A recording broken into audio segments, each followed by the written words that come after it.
Hello, good morning সবাইকে। তো তোমরা সবাই কেমন আছো? আমি সঞ্চিতা চলে এলাম নতুন আরও একটা ভিডিও নিয়ে। তো তোমরা সবাই কেমন আছো জানিও। আর সকাল থেকে উঠে দেখো একদম ফ্রেশ হয়ে নিয়েছি, আর গরম ভালোই রয়েছে, তার মধ্যেও কাজ তো করতেই হবে। তো তার জন্য উঠে ফ্রেশ হয়ে ব্রাশ ট্রাশ সবই হয়ে গেছে। আর এখন কি করছি চলো তোমাদের সঙ্গে শেয়ার করি। তো তোমরা ভিডিওটা দেখতে থাকো, আশা করি ভিডিওটা খুবই ভালো হবে। সকালে উঠেই ভাত বসিয়ে দিয়েছি, যেটা আমার প্রত্যেক দিনের কাজ। এখানে ফ্রিজ থেকে মাছ অলরেডি বের করে দিয়েছি। এটা দিয়ে কিছু একটা তরকারি করব, আর ডাল রয়েছে। আর বেশি কিছু করব না, গরমে ভাল লাগছে না। তো এটাই আমার প্রত্যেক দিনেরই কাজ থাকে। তোমরা আশা করি ভিডিও দেখতে দেখতে আশা করি বুঝতেই পেরে গেছো যে আমি মোটামুটি টুকটাক রান্নাবান্না সব কিছুই পারি। আসলে আমার মা বাড়িতে অনেক সময় থাকতে পারে না, এর জন্যই আমি ছোট থেকেই বলতে গেলে সেই ক্লাস 9-10-এর পর থেকেই রান্নাবান্না করি। তো আগে যখন স্কুলে যেতাম তখন মাঝে মাঝে রান্না করতাম, মানে যখন একদম না করলে নয়। তবে আমার স্কুল কলেজ শেষ হওয়ার পর থেকে কিন্তু আমি প্রত্যেক দিনই সকাল বিকাল মানে মোটামুটি বাড়িতে রান্নার যে কাজটা থাকে ওটা মোটামুটি আমিই করি। এক আধ দিন মা হয়তো করে, না হলে আমিই করি। আর মার যেহেতু কষ্ট হয়ে যায়, এর জন্য মা যেহেতু বাইরের সমস্ত কাজকর্ম করে, এর জন্য আমি রান্নাটা করে দেওয়ার চেষ্টা করি। যেহেতু বাড়িতেও থাকি, সময়ও কাটে না।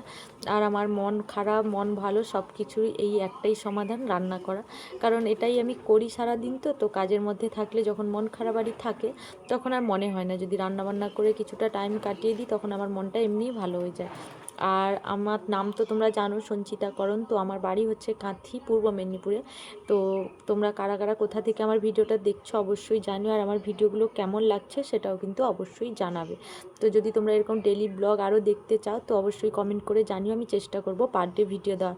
কালকে আমার ভিডিওটা দেওয়া হয়নি, মিস হয়ে গেছে। তো কথা বলতে বলতে আমার দুপুরে রান্নাবান্না শেষ করে কিন্তু কাজ শেষ করে আমি খেয়ে দিয়ে ঘুমিয়ে পড়েছিলাম। তারপর আর ভিডিও কন্টিনিউ করা হয়নি। এটা একদম রাত 9টার সময়কার ভিডিও। তো আজকেও আমাদের বাড়িতে চিকেন হবে, কারণ আমাদের বাড়িতে সবাই একটু চিকেন খেতে বেশিই পছন্দ করে। তোমরা হয়তো ভাবতেই পারো এই গরমে চিকেন।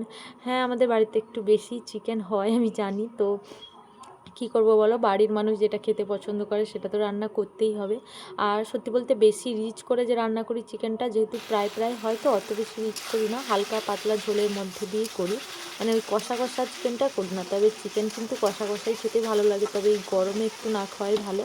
তো যেরকম নর্মাল পাতলা ঝোল হয়। আর এটা হচ্ছে আমাদের আজকে দেশি চিকেনই করা হচ্ছে, কারণ এই রিসেন্টলি ওই ব্রয়লার চিকেনটা আমাদের বাড়িতে একটু কমই হয়, কারণ ব্রয়লার চিকেনটা ভালো লাগছে না খেতে, কেন জানি না। তো এই জন্য যখনই আনা হয় দেশি চিকেনটাই আনা হয়।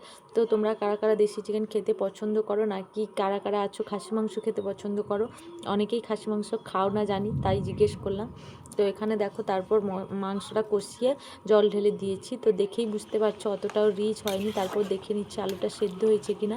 তো তোমরা জানিও ভিডিওটা কেমন লাগলো তোমাদের। তো ভালো লাগলে অবশ্যই লাইক করো।